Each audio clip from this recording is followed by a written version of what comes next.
बिस्मिल्लाहिर्रहमानिर्रहीम। अस्सलामु अलैकुम वरहमतुल्लाहि वबरकातुहू। की हाल चाल है जी? ठीक ठाक हो? उम्मीद है अल्लाह ताला दे हुक्म दे नाल इंशाअल्लाह तुसीं सारे ठीक ठाक होवोगे। अल्लाह ताला सब ते रहमत फरमाए, अल्लाह ताला सब नूं अपने हिफ्ज़ ईमान दे विच रखे। अज दे वीलॉग दे विच मैं तुहानूं एक इंतहाई अज़ियतनाक वाक़या जिहड़ा फैसलाबाद शहर दे विच पेश आया कि एक लड़की जिहड़ी रसूलपुरे दी रहण वाली आ, उसके वालिद का नाम रमजान आ ते उहदे नाल एक डिजकोट दे रहन वाली लड़की आ। ये दोनों लड़कियां एक मशहूर होटल ते काम करदियां ने बतौर वेटर। ते 13 जुलाई नूं रात 12 वजे दो लड़के आंदे ने ते आके उन्हां नूं गोलियां दे नाल भुन के ते वापस चले जांदे ने। उन्हां ने दो लड़कियां नूं विचारियां नूं क्यों मारिया? उन्हां दा की कसूर सी? क्या ये उन्हां दे आशिक सी? क्या उन्हां दे कोई रिश्तेदार सी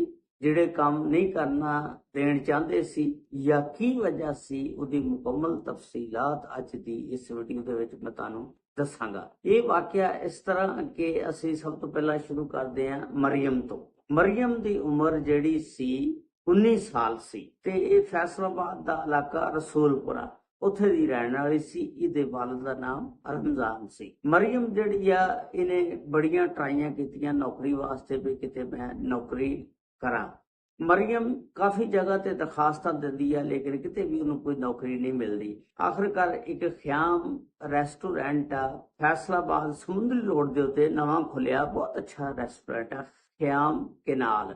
ਤੇ ਉੱਥੇ ਇਹਨੇ ਐਪਲੀਕੇਸ਼ਨ ਦਿੱਤੀ, ਉੱਥੇ ਇਹਨੇ ਇੰਟਰਵਿਊ ਦਿੱਤਾ, ਉੱਥੇ ਪਾਸ ਹੋ ਜਾਂਦੀ ਆ ਖਿਆਮ ਰੈਸਟੋਰੈਂਟ ਤੇ ਬਤੌਰ ਵੇਟਰ। ਉੱਥੇ ਇਹਦੀ ਨੌਕਰੀ ਬਤੌਰ ਵੇਟਰ ਲੱਗ ਜਾਂਦੀ ਆ। ਹੁਣ ਇਹ ਹਰ ਰੋਜ਼ ਸ਼ਾਮ ਨੂੰ ਜਾਂਦੀ ਆ, ਇਹਦੀ ਡਿਊਟੀ ਰਾਤ 1 ਵਜੇ ਤੱਕ ਹੁੰਦੀ ਆ ਤੇ ਰਾਤ ਨੂੰ 1 ਵਜੇ ਫਿਰ ਇਹ ਵਾਪਸ ਆਂਦੀ ਆ। ਤੇ ਜਿਸ ਵੇਲੇ ਵਾਪਸ ਆਂਦੀ ਆ ਉਸੇ ਮਹੱਲੇ ਰਸੂਲਪੁਰੇ ਦਾ ਇੱਕ ਅਹਿਮਦ ਨਾਮੀ ਲੜਕਾ ਹੁੰਦਾ, ਉਹਦੇ ਵਾਲਿਦ ਦਾ ਨਾਮ ਜਾਵੇਦ। ਉਹ ਲੜਕਾ ਵੇਖਦਾ ਮਰੀਮ ਨੂੰ ਬੜੀ ਖੂਬਸੂਰਤ ਆ, ਜਵਾਨ ਆ, ਸੋਹਣੀ ਆ ਤੇ ਹਰ ਰੋਜ਼ ਉਹਨੂੰ ਆਂਦੀ ਨੂੰ ਜਾਂਦੀ ਨੂੰ ਖੜਾ ਹੋ ਕੇ ਵੇਖਦਾ। ਇੱਕ ਦਿਨ ਉਹ ਇਸ ਤਰ੍ਹਾਂ ਕਰਦਾ ਕਿ ਮਰੀਮ ਨੂੰ ਰਸਤੇ ਦੇ ਵਿੱਚ ਘੇਰ ਲੈਂਦਾ, ਘੇਰ ਕੇ ਕਹਿੰਦਾ ਕਿ ਤੂੰ ਮੈਨੂੰ ਬੜੀ ਸੋਹਣੀ ਲੱਗਦੀ ਆ, ਖੂਬਸੂਰਤ ਆ ਤੇ ਮੈਂ ਤੇਰੇ ਨਾਲ ਪਿਆਰ ਕਰਨਾ ਚਾਹੁੰਦਾ, ਤੂੰ ਮੈਨੂੰ ਆਪਣਾ ਨੰਬਰ ਤੇ, ਮੈਨੂੰ ਬਹੁਤ ਹੀ ਤੂੰ ਪਿਆਰੀ ਲੱਗਦੀ ਆ। ਮਰੀਮ ਜਿਹੜੀ ਸੀ ਅੱਗੋਂ ਉਹਨੂੰ ਝਿੜਕਦੀ ਆ, ਉਹਨੂੰ ਮੰਨਦੀ ਆ ਥੋੜਾ ਜਿਹਾ ਤੇ ਕਹਿੰਦੀ ਦਫਾ ਹੋ ਜਾ, ਮੈਂ ਇਸ ਤਰ੍ਹਾਂ ਦੀ ਲੜਕੀ ਨਹੀਂ। ਇਹ ਜਿਹੜਾ ਫਿਰ ਉਥੋਂ ਨਿਕਲ ਕੇ ਘਰ ਆ ਜਾਂਦਾ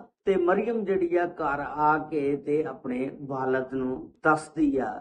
ਇਹਦੇ ਵਾਲਿਦ ਰਮਜ਼ਾਨ ਸਾਹਿਬ ਜਿਸ ਵੇਲੇ ਗੱਲ ਸੁਣਦੇ ਨੇ ਉਹ ਕਹਿੰਦਾ ਬੇਟੀ ਤੂੰ ਘਬਰਾ ਨਾ, ਮੈਂ ਨਾ ਇਹਦਾ ਕੋਈ ਬੰਦੋਬਸਤ ਕਰਦਾ, ਮੈਂ ਦੱਸਦਾ। ਕਿਉਂਕਿ ਆਮਦ ਜਿਹੜਾ ਸੀ ਇਹ ਵੀ ਰਸੂਲਪੁਰੇ ਦਾ ਰਹਿਣ ਵਾਲਾ ਸੀ ਤੇ ਰਮਜ਼ਾਨ ਨੂੰ ਪਤਾ ਸੀ ਇਹਨਾਂ ਦੇ ਘਰ ਦਾ। ਰਮਜ਼ਾਨ ਇਹਦੇ ਘਰ ਜਾਂਦਾ, ਜਾ ਕੇ ਦਰਵਾਜ਼ਾ ਖੜਕਾਉਂਦਾ, ਅੰਦਰੋਂ ਅਹਿਮਦ ਦਾ ਵਾਲਿਦ ਜਾਵੇਦ ਨਿਕਲਦਾ। ਜਾਵੇਦ ਨੂੰ ਕਹਿੰਦਾ ਕਿ ਤੇਰੇ ਬੇਟੇ ਨੇ ਇਸ ਤਰ੍ਹਾਂ ਅੱਜ ਹਰਕਤ ਕੀਤੀ ਮੇਰੀ ਬੇਟੀ ਦੇ ਨਾਲ ਤੇ ਇਹਨੂੰ ਸਮਝਾ ਲਾ। ਤੇ ਜਾਵੇਦ ਫਿਰ ਕਹਿੰਦਾ ਕਿ ਵਾਕਈ ਇਹ ਕੰਮ ਤਾਂ ਗਲਤ ਹੋਇਆ, ਮੇਰੇ ਬੇਟੇ ਨੇ ਬੜਾ ਗਲਤ ਕੰਮ ਕੀਤਾ, ਅੱਜ ਉਹਨੂੰ ਆਲਣ ਦੇ, ਉਹਨੂੰ ਮੈਂ ਸਮਝਾਉਣਾ ਆ ਤੇ ਉਹਨੂੰ ਮੰਡਾਂਗਾ ਜ਼ਰਾ ਤੇ ਮੈਂ ਮਾਜ਼ਰਤ ਚਾਹਨਾ। ਰਮਜ਼ਾਨ ਜਿਹੜਾ ਮਰੀਮ ਦਾ ਵਾਲਿਦ ਘਰ ਆ ਜਾਂਦਾ, ਆ ਕੇ ਮਰੀਮ ਨੂੰ ਦੱਸਦਾ ਕਿ ਮੈਂ ਉਹਨਾਂ ਦੇ ਘਰ ਉਲਾਮਾ ਦੇ ਆਇਆ, ਉਹਦੇ ਵਾਲਿਦ ਜਾਵੇਦ ਨੂੰ। ਤੇ ਜਾਵੇਦ ਨੇ ਫਿਰ ਉੱਠਿਆ, ਉੱਠ ਕੇ ਤੇ ਦੂਸਰੇ ਦਿਨ ਅਹਿਮਦ ਨੂੰ ਚੰਗਾ ਮੰਡਿਆ, ਜ਼ਰਾ ਨੂੰ ਗਾਲਾਂ ਗੁਲਾਂ ਕੱਢੀਆਂ, ਛਿੱਤਰ-ਪੌਲਾ ਵੀ ਕੀਤਾ ਹੋਏਗਾ ਜ਼ਰੂਰ, ਉਹਨੂੰ ਸਮਝਾਇਆ ਕਿ ਬੰਦੇ ਦਾ ਪੁੱਤਰ ਬਣ। ਅਹਿਮਦ ਜਿਹੜਾ ਲੜਕਾ ਸੀ ਇਹ ਬਹੁਤ ਲੋਫਰ ਕਿਸਮ ਦਾ, ਅਵਾਰਾ ਕਿਸਮ ਦਾ ਲੜਕਾ ਸੀ। ਇਹ ਕੁਛ ਨਾ ਸਮਝਿਆ, ਇਹਨੇ ਇਧਰੋਂ ਗੱਲ ਸੁਣੀ ਤੇ ਇਧਰੋਂ ਕੱਢਤੀ। ਦੂਸਰੇ ਦਿਨ ਫਿਰ ਜਾ ਕੇ ਇਹਨੇ ਮਰੀਮ ਨੂੰ ਰਸਤੇ ਦੇ ਵਿੱਚ ਰੋਕ ਲਿਆ, ਜਾ ਕੇ ਕਹਿੰਦਾ ਕਿ ਤੂੰ ਤਾਂ ਬੜੀ ਕੋਸ਼ਿਸ਼ ਕੀਤੀ ਸੀ ਮੇਰੇ ਖਿਲਾਫ ਸ਼ਿਕਾਇਤ ਲਾਉਣ ਦੀ, ਤੇ ਕੀ ਕਰ ਲਿਆ ਤੂੰ? ਤੇ ਖੈਰ ਮਰੀਮ ਜਿਹੜੀ ਆ ਫਿਰ ਬੜੀ ਪਰੇਸ਼ਾਨ ਹੋ ਜਾਂਦੀ ਆ ਤੇ ਉੱਥੋਂ ਫਿਰ ਦੋਨੋਂ ਨਿਕਲ ਜਾਂਦੇ ਨੇ। ਉਸ ਤੋਂ ਬਾਅਦ ਦੂਸਰਾ ਕਿਰਦਾਰ ਆ ਲੜਕੀ ਇਸਮਾ ਦਾ। ਇਸਮਾ ਜਿਹੜੀ ਲੜਕੀ ਆ ਉਹ ਡਿਜਪੂਰ ਦੀ ਰਹਿਣ ਵਾਲੀ ਆ ਤੇ ਉਹਦੀ ਉਮਰ 18 ਸਾਲ ਆ। ਉਹਦੇ ਵਾਲਿਦ ਦਾ ਨਾਮ ਅਬਦੁਲ ਮਜੀਦ ਆ। ਤੇ ਇਸਮਾ ਜਿਹੜੀ ਆ ਘਰੋਂ ਕੁਛ ਗਰੀਬ ਸੀ, ਉਹਨੇ ਮੈਟ੍ਰਿਕ ਕੀਤਾ ਸੀ ਉਸ ਤੋਂ ਬਾਅਦ ਅੱਗੇ ਉਹ ਤਾਲੀਮ ਜਾਰੀ ਨਹੀਂ ਸੀ ਰੱਖ ਸਕਦੀ। ਉਹਨੇ ਕਿਹਾ ਕਿ ਚਲੋ ਮੈਂ ਛੋਟੀ ਮੋਟੀ ਕੋਈ ਨੌਕਰੀ ਕਰ ਲਾਂ ਤੇ ਨਾਲ ਨਾਲ ਕੰਮ ਕਰਾਂ ਤੇ ਫਿਰ ਜਿਹੜੀ ਤਨਖਾਹ ਆ ਜਿਹੜੀ ਉਧਰੋਂ ਆਏਗੀ ਮੈਂ ਫੀਸਾਂ ਫੂਸਾਂ ਦੇ ਕੇ ਆਪਣੀ ਤਾਲੀਮ ਜਿਹੜੀ ਹੈ ਜਾਰੀ ਰੱਖ ਸਕਾਂਗੀ। ਇਸਮਾਂ ਨੇ ਵੀ ਖਿਆਮ ਰੈਸਟੋਰੈਂਟ ਦੇ ਵਿੱਚ ਬਤੌਰ ਵੇਟਰ ਨੌਕਰੀ ਕਰ ਲਈ, ਕਿਉਂਕਿ ਹੋਟਲਾਂ ਦੇ ਵਿੱਚ ਤਾਂ ਵੇਟਰ ਜਿਹੜੇ ਲੜਕੇ ਹੁੰਦੇ ਨੇ, ਲੇਕਿਨ ਅੱਜ ਕੱਲ ਲੜਕੀਆਂ ਨੂੰ ਵੀ ਰੱਖ ਰਹੇ ਨੇ ਜਿਨ੍ਹਾਂ ਨੇ ਫੀਮੇਲ ਫੈਮਿਲੀ ਨੂੰ ਅਟੈਂਡ ਕਰਨਾ ਹੁੰਦਾ। ਤੇ ਇਸ ਤਰ੍ਹਾਂ ਇਹ ਦੋ ਲੜਕੀਆਂ ਤੇ ਨੌਕਰੀ ਕਰ ਲਈ।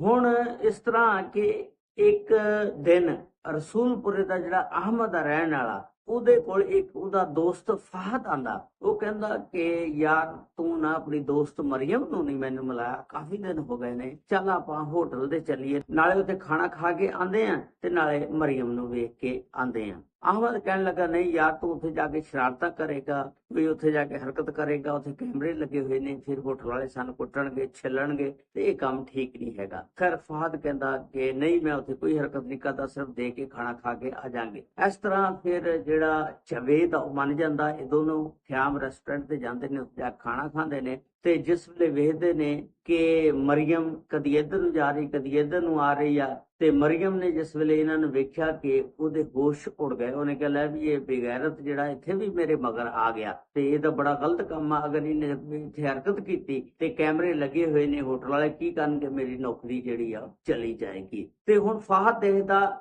ਕਿ ਇੱਕ ਦੂਸਰੀ ਲੜਕੀ ਇਸਮਾ ਜਿਹੜੀ ਡਿਸਪੋਰਟ ਤੋਂ ਆਂਦੀ ਸੀ, ਉਹ ਵੀ ਲੰਘਦੀ ਆ, ਖੂਬਸੂਰਤ ਆ, ਉਹਨੂੰ ਅੱਖਾਂ ਫੜ ਫੜ ਕੇ ਦੇਖਦਾ, ਉਹ ਉਹਨੂੰ ਵੀ ਸੋਹਣੀ ਲੱਗਦੀ ਆ।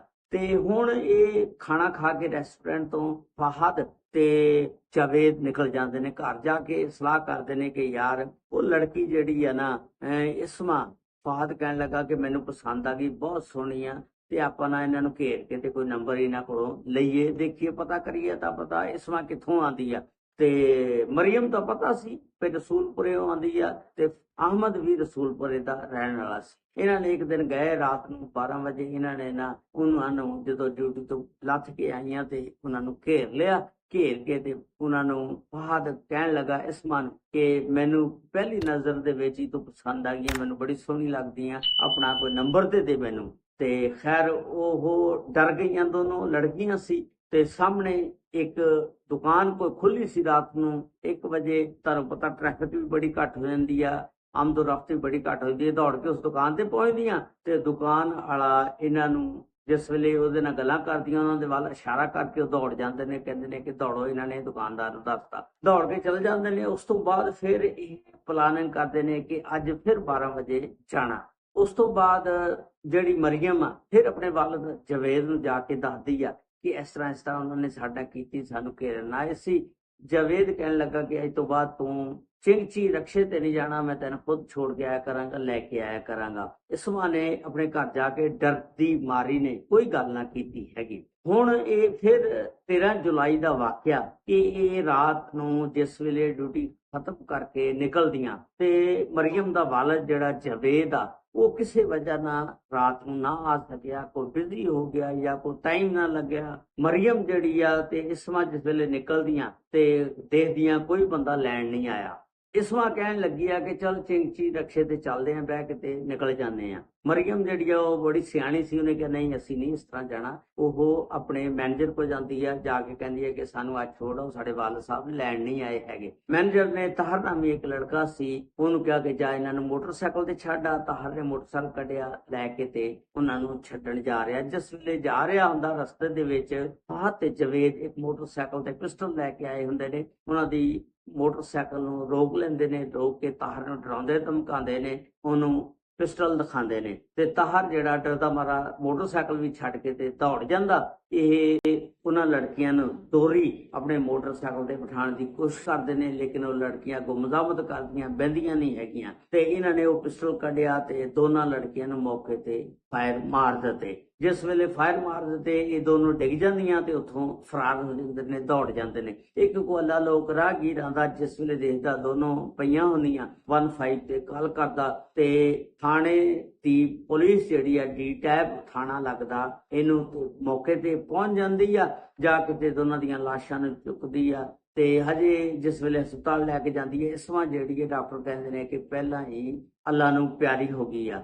ਆਸਮਾ ਜਿਹੜੀ ਆ ਉਹ ਵੀ ਜ਼ਿੰਦਗੀ ਔਰ ਮੌਤ ਦੀ ਜੰਗ ਲੜ ਰਹੀ ਆ। ਹਜੇ ਉਹਦੀਆਂ ਸਾਂਸਾਂ ਜਿਹੜੀਆਂ, ਸਾਹ ਜਿਹੜੇ ਉਹਦੇ ਆ ਰਹੇ ਨੇ। ਤੇ ਇਸ ਤਰ੍ਹਾਂ ਉਹਨਾਂ ਨੇ ਕੀਤੀ ਕਿ ਇਸਮਾ ਔਰ ਮਰੀਮ ਨੂੰ ਫਾਇਰ ਮਾਰ ਕੇ ਦੌੜ ਗਿਆ। ਇਹਦੇ ਵਿੱਚ ਵਾਲਦ ਦੀ ਗਲਤੀ ਇਹ ਆ, ਪਹਿਲੇ ਦਿਨ ਜਿਸ ਵੇਲੇ ਅਹਿਮਦ ਜਵੇਦ ਨੇ ਮਰੀਮ ਨੂੰ ਛੇੜਿਆ ਸੀ, ਉਹਦੇ ਵਾਲਦ ਨੂੰ ਚਾਹੀਦਾ ਸੀ FIR ਪਰਚਾ ਦਰਜ ਕਰਾਉਂਦੇ, ਪੁਲਿਸ ਉਹਨੂੰ ਪਕੜਦੀ, ਪੁੱਛਗਿੱਛ ਕਰਦੀ, ਚਲੋ ਹੋ ਸਕਦਾ ਇਹ ਹਾਦਸਾ ਨਾ ਹੁੰਦਾ। ਲੇਕਿਨ ਵਾਲਦ ਸਾਹਿਬ ਨੂੰ ਸਿਰਫ ਗੁਲਾਮਾਂ ਦੇ ਕੇ ਤੇ ਆ ਗਏ। ਤੇ ਅੱਗੋਂ ਉਹ ਜਿਹੜਾ ਅਹਿਮਦ ਜਵੇਦ ਸੀ, ਉਹ ਲੜਕਾ ਜ਼ਰਾ ਅਵਾਰਾ ਕਿਸਮ ਦਾ ਸੀ। ਤੇ ਇਸ ਤਰ੍ਹਾਂ ਉਹ ਦਾ ਦੋਸਤ ਵੀ ਨਾਲ ਫਾਹਦ ਮਿਲ ਗਿਆ। ਇਸਮਾ ਜਿਹੜੀ ਸੀ ਡਿਸਪੋਰਟ ਦੀ, ਇਹਨਾਂ ਦੋਨਾਂ ਨੂੰ ਇਹਨਾਂ ਦੋਨਾਂ ਨੇ ਮਾਰ ਦਿੱਤੇ। ਉਸ ਤੋਂ ਬਾਅਦ ਫਿਰ ਪੁਲਿਸ ਜਿਹੜੀ ਹੈ ਇੱਕ FIR ਦਰਜ ਕਰਦੀ ਹੈ 302 ਦੀ, ਥਾਣਾ ਡੀ-ਟੈਪ ਕਲੋਨੀ ਦੇ ਵਿੱਚ। ਤੇ ਡੀ-ਟੈਪ ਥਾਣੇ ਦੇ ਵਿੱਚ ਜਿਸ ਵੇਲੇ FIR 302 ਦੀ ਦਰਜ ਹੁੰਦੀ, ਇਸ ਮੁਕੱਦਮੇ ਦਾ ਮੁਦਈ ਬਣਦਾ ਅਬਦੁਲ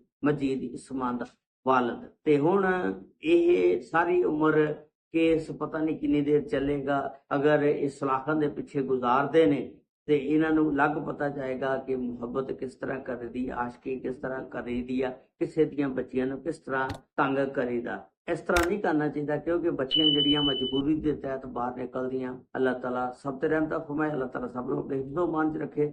ਅਸਲਾਮੁ ਅਲੈਕੁਮ ਵਰਹਿਮਤੁல்லாਹਿ ਵਬਰਕਾਤੁਹੂ।